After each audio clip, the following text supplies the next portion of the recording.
जेठानी को अन्नपूर्णा का दर्जा देने वाली देवरानियां। लोहे के एक बड़े से पिंजरे में फर्श पर धूल और झूठन पड़ी है। चूहे इधर उधर दौड़ रहे हैं। सावित्री और गजानन पागलों की तरह पानी ढूंढ रहे हैं। गजानन जी कोने में रखे मिट्टी के मटके को उठाकर उल्टा करते हुए, पानी, अरे एक बूंद भी नहीं है, सब सूख गया। गजानन गुस्से में मटका जमीन पर पटक देता है और सलाखों को पकड़कर बाहर झांकते हुए चिल्लाते हैं, अरे अरे कोई बचाओ रे हमें, इस तपन में दम निकल रहा है। अरे कम से कम एक घूंट पानी तो पिला दो, कोई है? तभी सावित्री जी जमीन पर पड़ी एक गंदी स्टील की प्लेट उठाने की कोशिश करती हैं और प्लेट फर्श पर गिर जाती है। ओ सृष्टि, काव्या, राधिका, बाहर निकलो, हम भूख से मर रहे हैं। अपनी सास पर थोड़ी तो दया करो, भगवान के लिए इतनी दुष्ट और कठोर मत बनो। उसी पिंजरे के सामने राधिका, सृष्टि और काव्या भट्टी पर 56 भोग पका रही हैं। तभी, माँ जी, दुष्ट हम नहीं हैं, दुष्ट तो वो वक्त है जो घूम कर वापस आ गया है। देखिए, इतिहास ने खुद को दोहराया है। और हाँ, कठोरता की बात आप ना ही करें तो ही अच्छा है माँ जी। अगर उस वक्त आपका दिल पिघला होता तो आपको ये दिन न देखना पड़ता। माँ जी, पेट की आग बहुत बुरी होती है ना। वो कहते हैं ना कि कोई ना जाने पीर पर आई, जब खुद पर बीत रही है तब आप समझ रही है ना। याद रखिए माँ जी, जैसा करोगे वैसा भरोगे। आपने जहर बोया था तो अमृत की उम्मीद क्यों कर रही हो? और अभी तो ये तड़प शुरू हुई है। तीनों बहुएं खाना बनाते हुए अपने सास और ससुर पर तीखे व्यंग कस रही थीं। तभी बाहर से गांव के लोग रामू काका और कन्हैया दौड़ते हुए अंदर आते हैं। अरे बहुरानी, ओ बहुरानी, अरे गजब हो गया। बाहर तो हमने पूरे शहर को खिला दिया। भंडारा ऐसा चला कि जैसे माँ लक्ष्मी खुद परोस रही हो। हाँ, अब बस कुछ आखिरी लोग बचे हैं, उनके लिए थोड़ी पूरी सब्जी और हलवा और दे दीजिए। सच कहा रामू काका ने, ऐसा लग रहा है मानो साक्षात अन्नपूर्णा का वास हो गया है। इतना बड़ा शहर पेट भर के खा गया, पर खाने में एक दाने की कमी नहीं पड़ी। हाँ हाँ रामू भैया, क्यों नहीं, ये सब ऊपर वाले की कृपा है। ले जाइए और ध्यान रखिएगा, हमारे दरवाजे से आज कोई भी भूखा नहीं लौटना चाहिए। और सुनिए, इतनी गर्मी है, सबको ठंडा ठंडा रूह अफ़ज़ा भी पिलाइएगा। रामू काका और कन्हैया बर्तन लेकर बाहर जाते हैं। तभी काव्या केसरिया हलवे की कटोरी उठाती है। क्यों माँ जी, महक आ रही है? देखिए कितना शुद्ध देसी घी का हलवा है। याद है ना, आप भी ऐसे ही शाही खाना खाती थी और उस पिंजरे में सूखा टुकड़ा फेंकती थी, एक एक निवाले के लिए तरसाती थी। बहू, मुझसे बड़ी गलती हो गई, मुझे माफ कर दो, ये हलवा दे दे, मैं हाथ जोड़ती हूँ तेरे, भूख से मेरी जान निकल रही है। राधिका, अमित, राहुल, हमें बाहर निकालो, हमें खाना दे दो। माँ जी, ये आपके पापों की सजा है। कहते हैं ना, ऊपर वाले की लाठी में आवाज नहीं होती। अब आप लोगों को भी वही मिलेगा जो आपने दूसरों को दिया है। जब तक आपकी जुबान से अपनी काली करतूतों का सच पुलिस के सामने नहीं निकलेगा, ये पिंजरा ही आपका घर और यही भूख आपका नसीब है। राधिका, सृष्टि और काव्या तीनों ऐसा कहकर बाहर चली जाती हैं। लेकिन कितनी हैरानी की बात है ना कि जो बहुएं पूरे भंडारा लगाकर पूरे शहर का पेट भर रही हैं, उन्हीं के साथ ससुर दाने दाने को मोहताज हैं। लेकिन क्यों? ऐसा क्या कारण था जो बहुएं इतनी ज्यादा कठोर हो गईं? ये खौफनाक दास्तान जानने के लिए आपको कहानी में थोड़ा सा पीछे जाना होगा। गजानन जी की हवेली फूलों और बिजली की झालरों से सजी है। ढोल नगाड़े बज रहे हैं। राधिका दुल्हन के लाल जोड़े में दरवाजे पर खड़ी है। सावित्री, आज हमारे घर का भाग खुल गया है। घर में साक्षात लक्ष्मी का आगमन हुआ है। सही कह रही हैं आप माँ जी। विक्रम के लिए इससे अच्छी लड़की और इस घर के लिए इससे अच्छी बहू और क्या होगी। पढ़ी लिखी भी है और संस्कारी भी। ये इस घर को सच में मंदिर बना देगी। राधिका बेटा, सदा सुहागन रहो। दादी जी, आप फिक्र मत कीजिए, आज से इस घर की हर खुशी, हर मुस्कान और हर सदस्य की जिम्मेदारी मेरी है। गृह प्रवेश के बाद अगले दिन राधिका रसोई में कदम रखती है और अपनी पहली रसोई की तैयारी करती है और ढेर सारा खाना बनाकर एक ही घंटे में तैयार कर देती है। अरे बेटा, इतना सारा खाना किसके लिए बनाया है? माँ जी, सिर्फ घर के लोग ही क्यों, आज तो घर के सभी नौकरों और हेल्पर्स के लिए भी खाना बनाया है मैंने। अरे अभी तो 1 घंटा भी नहीं हुआ और तूने इतना सारा पकवान तैयार भी कर लिया। सावित्री देख, मेरी बहू के हाथ में तो साक्षात अन्नपूर्णा का वास है। थोड़ी देर बाद पूरा परिवार डाइनिंग टेबल पर बैठा है। राधिका ने सभी के लिए खाना परोसा है। वाह राधिका बेटा, खाना तो हम रोज खाते हैं, पर इस खाने के स्वाद के साथ साथ सुकून भी है। भाभी, आज तो आपने मेरा दिल जीत लिया। माँ, अब से आपकी छुट्टी, अब हम सिर्फ भाभी के हाथ का खाना ही खाएंगे। भाई, ये सिर्फ खाना नहीं है, ऐसा लग रहा है जैसे मंदिर का महाप्रसाद खा रहे हो। भाभी, लव यू। मुझे तो विश्वास ही नहीं हो रहा है कि मेरी पत्नी इतनी गुड़ी है। राधिका, आज खाना खाकर मजा आ गया। घर के अंदर सभी चटकारे लेकर खाना खा रहे थे और बाहर से कुछ पड़ोसनें गुजर रही थी। खाने की खुशबू से सभी पड़ोसन बाहर रुक जाती हैं। अरे शांति, जरा देख, सावित्री के घर में से कैसी घी की महक आ रही है। हाँ बहन, सुना है नई बहू ने रसोई बनाई है पहली। अरे मैंने तो सुना है बहू साक्षात अन्नपूर्णा है, बहुत बढ़िया खाना बनाती है। सच कहूँ शांति, खुशबू तो ऐसी है कि मेरा भी मन ललचा गया। सावित्री की तो किस्मत खुल गई। किस्मत तो खुली है विमला, पर देखना सावित्री जैसा तेज मिजाज और राधिका जैसी गौ बहू, ये तालमेल कितने दिन टिकता है, ये तो वक्त ही बताएगा। इसी तरह दिन बीतते गए और हवेली की रसोई राधिका के हाथों में महकती रही। एक दोपहर हवेली में गजानन जी के कुछ खास मेहमान आए हुए थे। मेज पर तरह तरह के पकवान सजे हैं और मेहमान मजे से खाना खा रहे हैं। अरे भाई गजानन, बरसों हो गए देसी दावत खाए हुए। अरे सच कहूँ तो बड़े बड़े होटलों का खाना भी स्वाद के आगे फीका है। सिर्फ स्वाद ही नहीं भाई साहब, ये खाना खाकर तो मन शांत लग रहा है।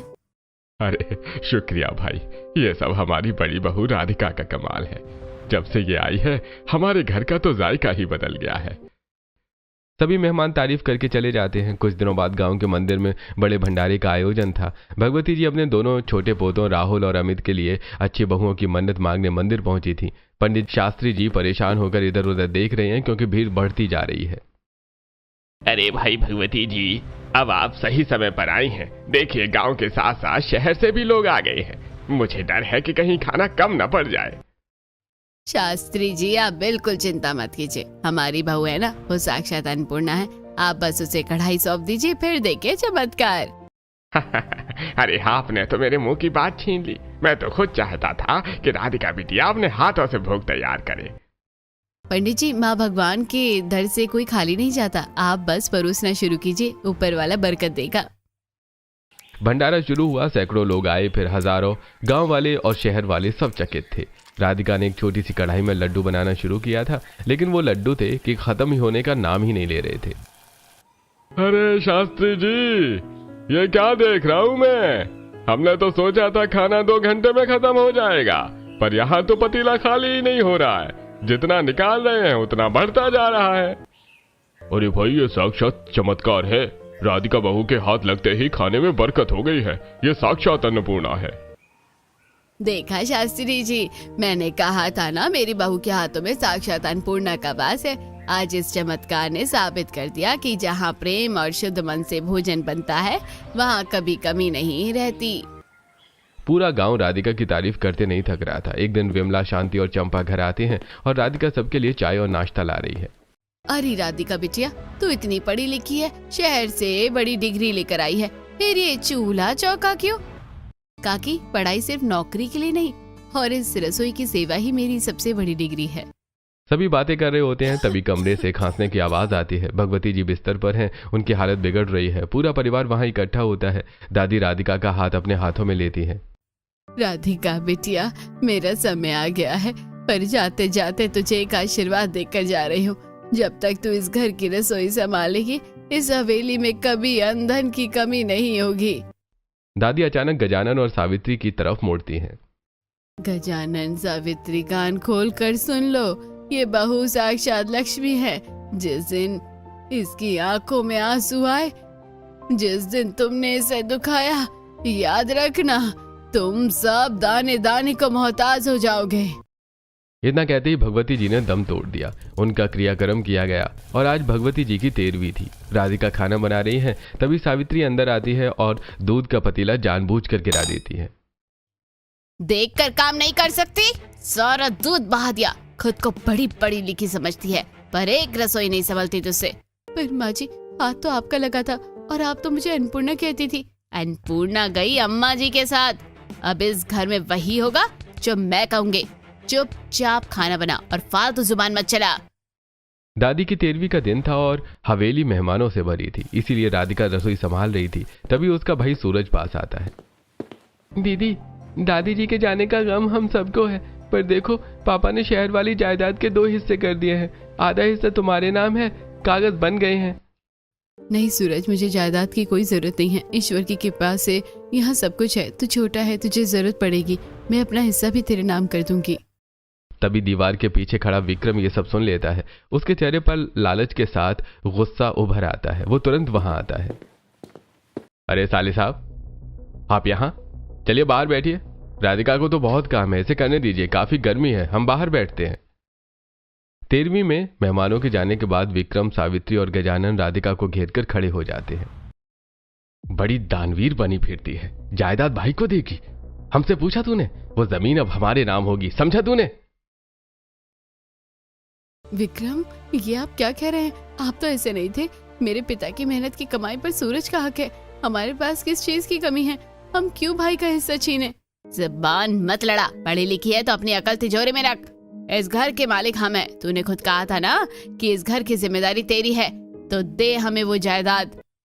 नहीं माँ जी, जमीन सूरज की है और रहेगी भी उसी की। मैं उसे धोखा नहीं दूंगी। दादी के जाने के कुछ ही हफ्तों बाद हवेली के ऊपर काले बादल छाने लगे। कुछ समय बाद सभी लोग घर के हॉल में बैठे थे। गजानन के हाथ में बहुत सारे बिल और नोटिस हैं। ये क्या हो गया?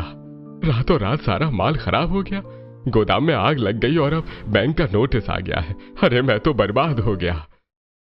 पिताजी, घर में फूटी कौड़ी नहीं बची है, लेनदार दरवाजे पर खड़े हैं। अब तो सिर्फ एक ही रास्ता है, राधिका के हिस्से वाली वो शहर की पुश्तैनी जमीन। उसी समय विक्रम राधिका को कमरे से जबरदस्ती लाता है और सावित्री और विक्रम उसे डराने लगते हैं। बहू देख, हम पर कितनी मुसीबत आ गई है। तेरे पिता शहर वाली जमीन तेरे नाम करने वाले थे, उसे तू विक्रम के नाम ट्रांसफर करने के दस्तखत कर दे। तू हमारी बहू है तो तेरी संपत्ति भी हमारी हुई ना।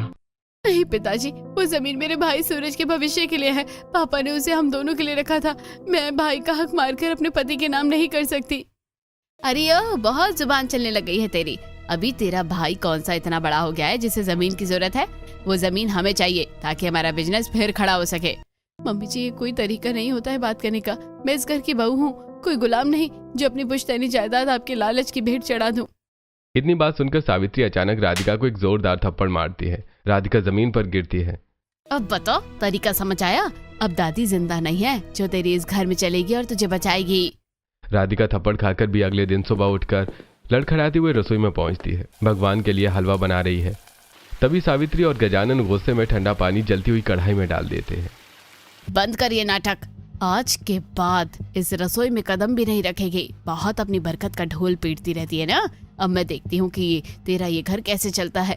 माँ जी, ये भोग बन रहा था, इसे तो मत बिगाड़िए। रसोई तो माँ अन्नपूर्णा का मंदिर होती है, इसे अपवित्र मत कीजिए। अन्नपूर्णा गई भाड़ में। तू आई हुई करोड़ों की संपत्ति हमारे हाथ से छीन रही है, तो तेरा ठिकाना अब ये रसोई नहीं, अब तू दाने दाने को तरसेगी। जब तक इन कागजों पर साइन नहीं होंगे तू घर का बचा कुछ और झूठन खाएगी। तभी विक्रम पीछे से आता और राधिका को रसोई से बाहर घसीटता है। राधिका के हाथ से कड़छी छूटकर गिर जाती है। चल, बहुत शौक है ना तुझे स्टोर रूम में चूहे के साथ रहने का, वही तेरी औकात है। विक्रम, छोड़ दो मुझे। माँ जी। अरे ले जाओ इसे और पटक दो उस अंधेरी कोठरी में। विक्रम राधिका को स्टोर में पटक देता है। वहां कबाड़ पड़ा है और चूहे दौड़ रहे हैं। राधिका फर्श पर गिरती है। अब यहाँ अपनी पढ़ाई की पोथियां पढ़। सीधी उंगली से घी नहीं निकला तो उंगली टेढ़ी करनी हमें भी आती है। जब तक अंगूठा नहीं लगाएगी ये दरवाजा तेरे लिए काल कोठरी ही बना रहेगा। विक्रम दरवाजा धड़ाम से बंद करके बाहर से भारी ताला लटका देता है। 3 महीने बाद राधिका के पिता दीनानाथ फोन कान से लगाए परेशान है। दूसरी तरफ से नंबर पहुंच से बाहर है की आवाज आ रही है। सूरज, 3 महीने हो गए, राधिका से एक बार भी ठीक से बात नहीं हुई। जब भी फोन करो सावित्री जी कहती है कि वो सो रही है या मंदिर गई है। मेरा दिल घबरा रहा है बेटा। पापा, मुझे भी कुछ ठीक नहीं लग रहा है। पिछली बार जब बात हुई थी दीदी बहुत घबराई हुई लग रही थी। हमें तुरंत वहां जाकर देखना चाहिए। आखिर अपनी लाडली को उनके भरोसे ऐसे कैसे छोड़ दे। राधिका के मायके वाले उससे मिलने के लिए निकलते हैं। वहीं दूसरी तरफ सावित्री अड़ोस पड़ोस की औरतों विमला और शांति के साथ बैठी झूठे आंसू बहा रही है।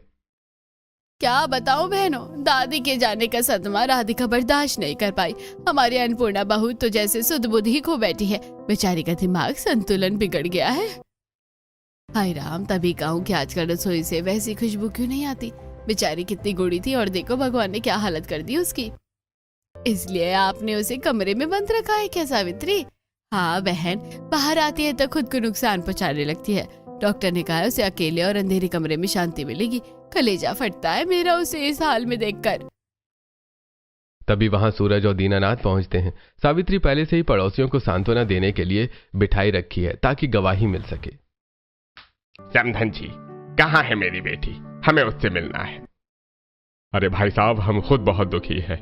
राधिका की हालत ऐसी नहीं है कि वो किसी को पहचान सके। वो अब पागलपन के दौरे से झेल रही है। मेरी दीदी पागल नहीं हो सकती, आप झूठ बोल रही हैं। हमें अभी के अभी उनसे मिलना है। बेटा शांत हो जा, सावित्री सही कह रही है। हमने खुद राधिका की चीखें सुनी है। बेचारी का दिमाग चल गया है। सावित्री तो दिन रात उसकी सेवा कर रही है। आपको विश्वास नहीं तो चलिए मेरे साथ। गजानन उन्हें सीढ़ियों के पास ले जाता है और ऊपर की एक खिड़की में दिखाता है। देखो, वो रही आपकी बेटी। अगर आप अंदर गए तो वो हिंसक हो जाएगी। डॉक्टर ने मना किया है। विश्वास कीजिए, हम उसका इलाज करवा रहे हैं। ये आवाज दीदी की नहीं लग रही है। और यहाँ इतनी बदबू और सन्नाटा क्यों है? कुछ तो बहुत बड़ा छुपाया जा रहा है। गजानन जी ने राधिका के मायके वालों को झूठी तसल्ली देकर भगा दिया। अब समय बीतता गया। राधिका के पिता और भाई को झूठे दिलासे दिए जा रहे थे। मोहल्ले वाले धीरे धीरे भूल गए कि उस हवेली में कभी कोई अन्नपूर्णा रहती थी। लोगों के लिए राधिका अब बस एक पागल औरत थी जो काल कोठरी में कैद थी। 2 साल बीत गए और आज फिर शहनाइयां बज रही हैं। राहुल और अमित अपनी दुल्हनों सृष्टि और काव्या के साथ खड़े हैं। सावित्री हाथ में आरती की थाली लिए खड़ी है। आओ मेरी प्यारी बहू, तुम्हारा स्वागत है। जी माँ जी, जेठानी जी नहीं दिख रही, वो कहाँ है? हमें उनके पैर छूने हैं। सावित्री और गजानन के चेहरे का रंग अचानक उड़ जाता है। दोनों एक दूसरे को देखते हैं। बेटा, वो तो यहाँ से भाग गई। मायके जाकर बैठ गई, अब नहीं आई यहाँ। सृष्टि और काव्या घर के अंदर कदम रखती हैं। तभी पास खड़ी पड़ोसन विमला और शांति फुसफुसाती हैं। देख शांति, सावित्री फिर से बहू ले आई है।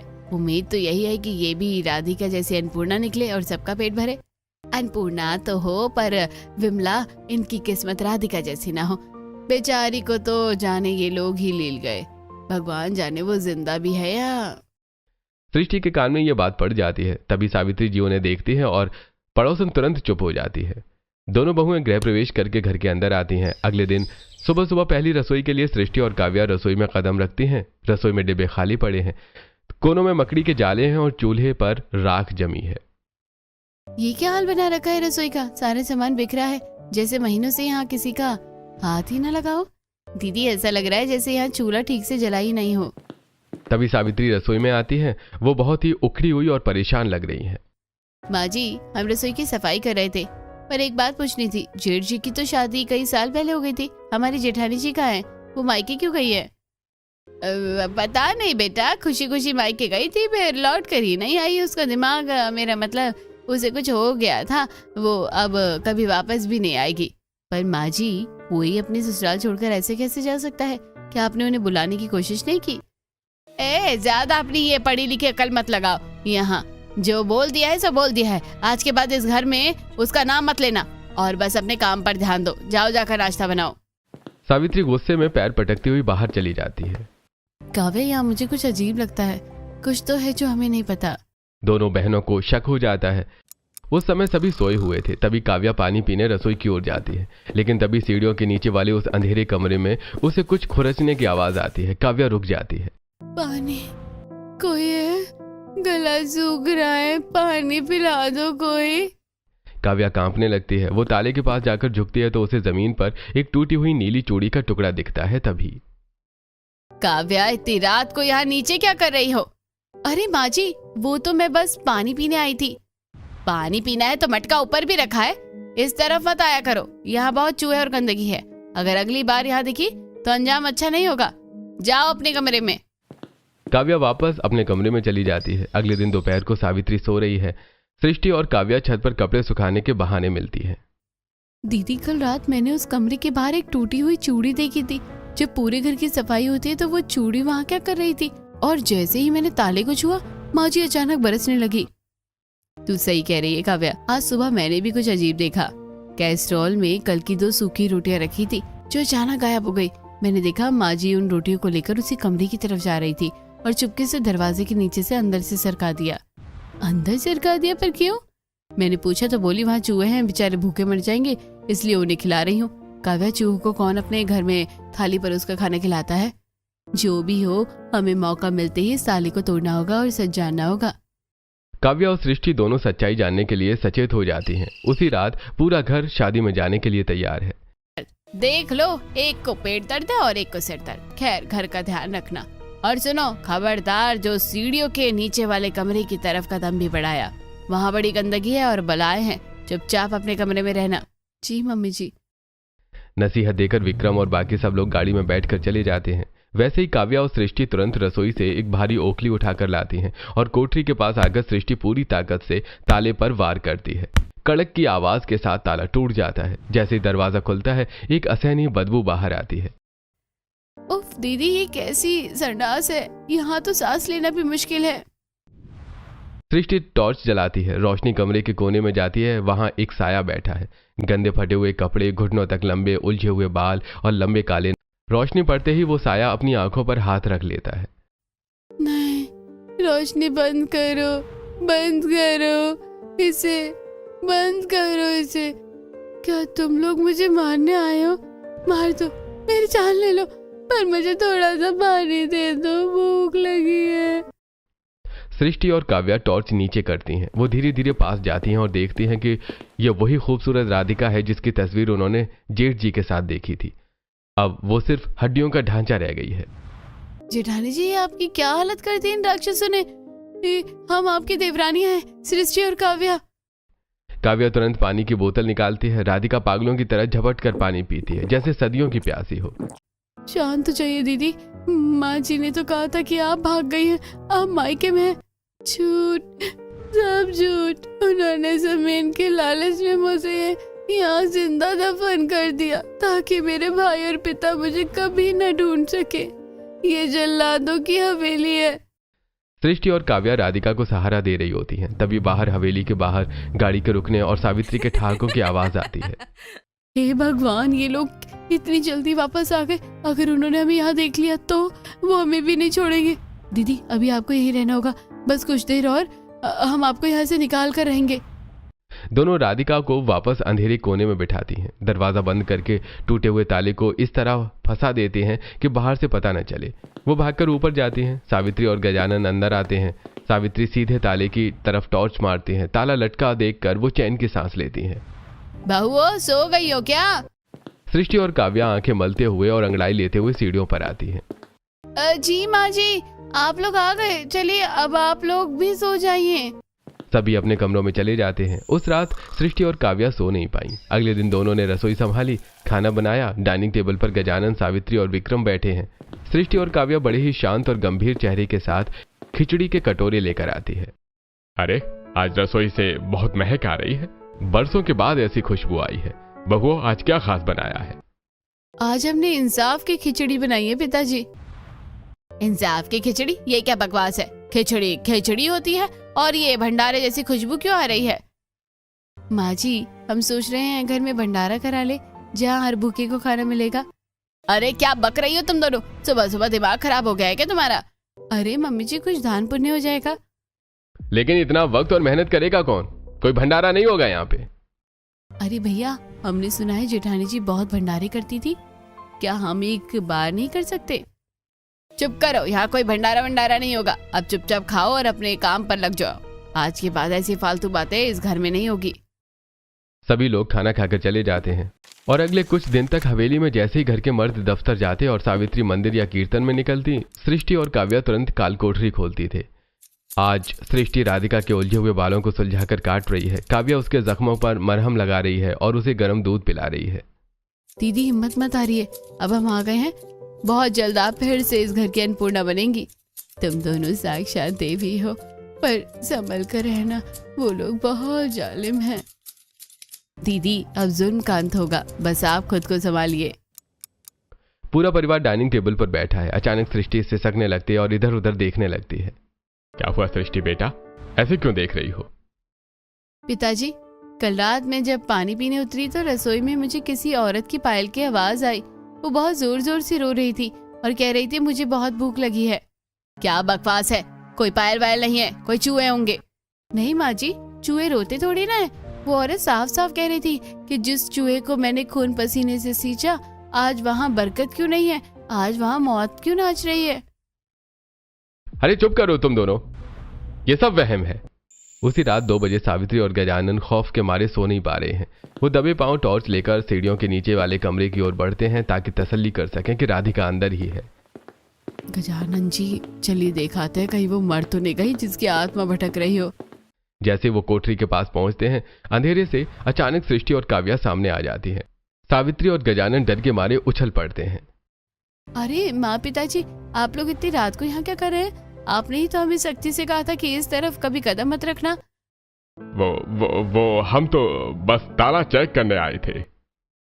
ताला तो ठीक है पिताजी, पर यहाँ काफी गंदगी है, कहीं आप बीमार हो गए तो। और मैंने सुना है आत्माएं गंदगी में अपना डेरा जमाती है, कहीं वो आत्मा यहाँ तो नहीं।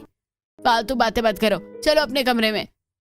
मैं तो कहती हूँ कि हम कल हज हवन और भंडारा कर लेते हैं, घर का शुद्धिकरण हो जाएगा।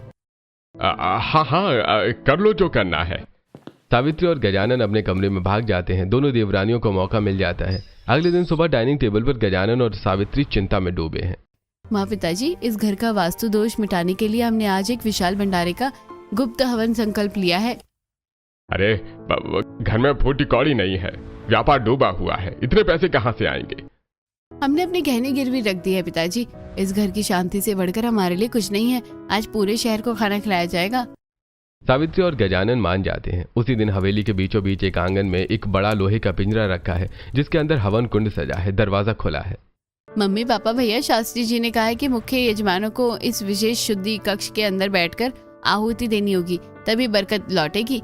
आप तीनों अंदर चाहिए, मैं और काव्या बाहर से विधि विधान संभालेंगे। अगर इससे घर की बरकत लौटती है तो हम जरूर बैठेंगे। जैसे ही सावित्री, गजानन और विक्रम उस पिंजरे के अंदर कदम रखते हैं, सृष्टि भारी सलाखों वाला दरवाजा बंद करती है और बड़ा सा ताला लगा देती है। सावित्री, गजानन और विक्रम सलाखों को पीट रहे होते हैं। तभी सामने से राधिका धीरे धीरे चलकर आती है। उसे देखकर सावित्री के पैरों तले जमीन खिसक जाती है। ये बाहर कैसे आई? किसने निकाला इसे? अमित, राहुल, बाहर निकालो हमें। देखो तुम्हारी बीवी ने हमारे साथ क्या किया है। माँ, आपने जो भाभी के साथ किया उसके आगे ये सजा तो कुछ भी नहीं है। आपने तो भाभी को बंद कमरे में रखा था। हमने आपके लिए कम से कम ये खुला पिंजरा तो बनवाया है। तभी राधिका का भाई सूरज आता है। शुक्रिया सृष्टि, काव्या का, जिन्होंने मुझे खबर दी। अगर मैं आज पुलिस बुलाता तो तुम सीधा जेल जाते, पर मेरी बहन ने जो नर्क झेला है उसके लिए जेल बहुत छोटा इनाम है। अब तुम झेलो वो तड़प। पिंजरे के सामने भट्टी चढ़ी हुई है। राधिका, सृष्टि और काव्या भंडारे का खाना बना रही हैं। खुशबू पूरे मोहल्ले में फैल रही है। बहू, राधिका, अरे कुछ खाने को दे दो बेटा। सुबह से पानी की एक बूंद नहीं पी है। 6 घंटे हो गए हैं, बर्दाश्त नहीं होता। सिर्फ 6 घंटे? पिताजी, जेठानी जी ने तो 600 से ज्यादा दिन उस काल कोठरी में बिताए हैं। क्या हुआ, आज आपकी उसी अन्नपूर्णा ने खाना बनाया है, खाइए ना। राधिका एक सूखी रोटी का टुकड़ा लेती है और उसे फर्श पर धूल पर रख देती है। हमें माफ कर दो, हम सब कुछ राधिका के नाम कर देंगे, बस हमें यहाँ से निकालो। इसी तरह 2 दिन बीत चुके हैं। पिंजरे में बंद तीनों का हालत खराब है। चेहरे सूख गए हैं, कपड़े धूल से सने हैं। बाहर भंडारा चल रहा है। मोहल्ले वाले आपस में बातें कर रहे हैं।